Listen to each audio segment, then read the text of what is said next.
Good morning. It's Vicar Sarah, and it's time for our daily dose of good news, which I'm doing from my car this morning so that you can see through my sunroof, which is open, the beautiful green leafed out tree above me, and through that open window, you may be able to even hear the birds chirp.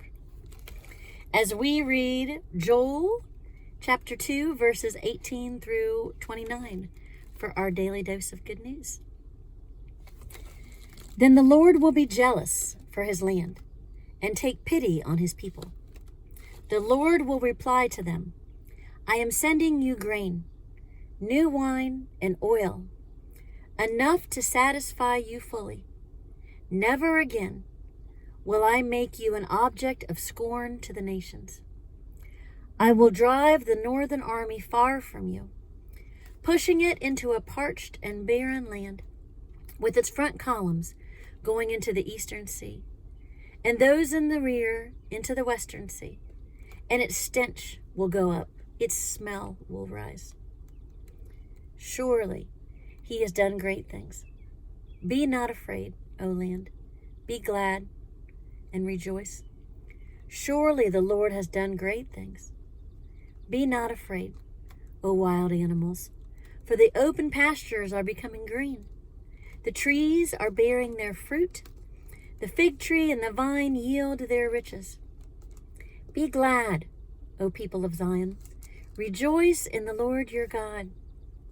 For he has given you his autumn rains in due season, in righteousness. He sends you abundant showers, both autumn and spring rains as before. The threshing floors will be filled with grain. The vats will overflow with new wine and oil. I will repay you for the years the locusts have eaten, the great locust and the young locust, the other locusts and the locust swarm, my great army that I sent among you. You will have plenty to eat until you are full, and you will praise the name of the Lord your God, who has worked wonders for you.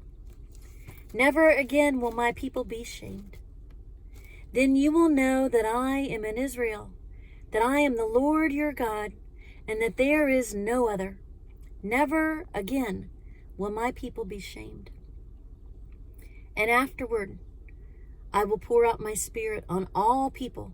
Your sons and daughters will prophesy. Your old men will dream dreams. Your young men will see visions. Even on my servants, both men and women, I will pour out my spirit in those days. Here ends the reading.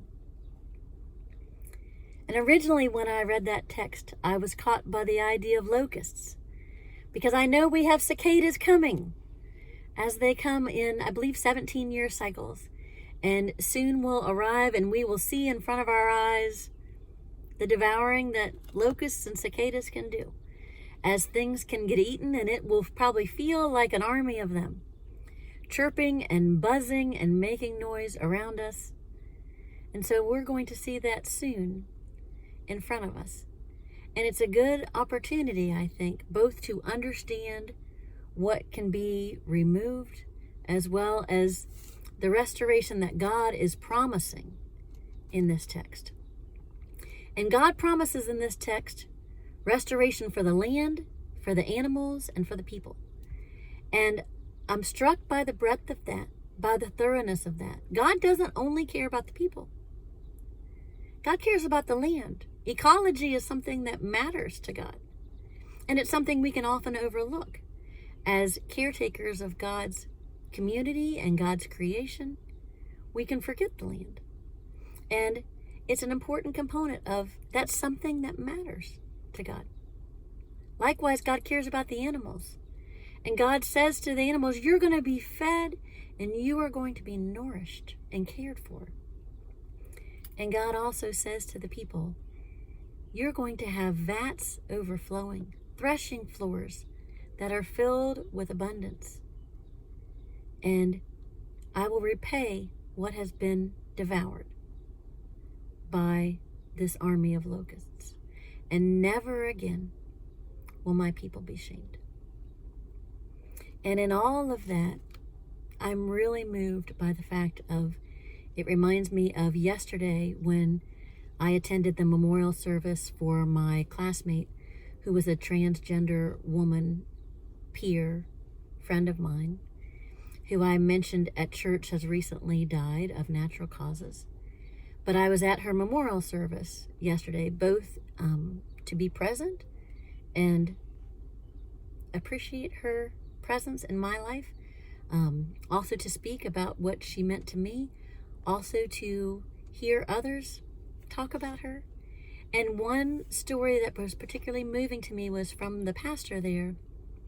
And what he spoke about was he had gone to visit her in the hospital after a recent amputation.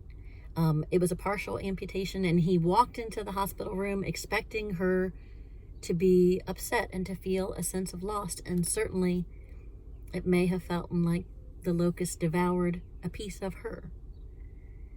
And yet when he walked in, all she could talk about was the abundance of God. All she could talk about was, look at this beautiful room I got at the hospital with all these windows, where I can see the beauty of creation out every window. All she could talk about was how kind the nurses were to her. All she could talk about was that the food was great.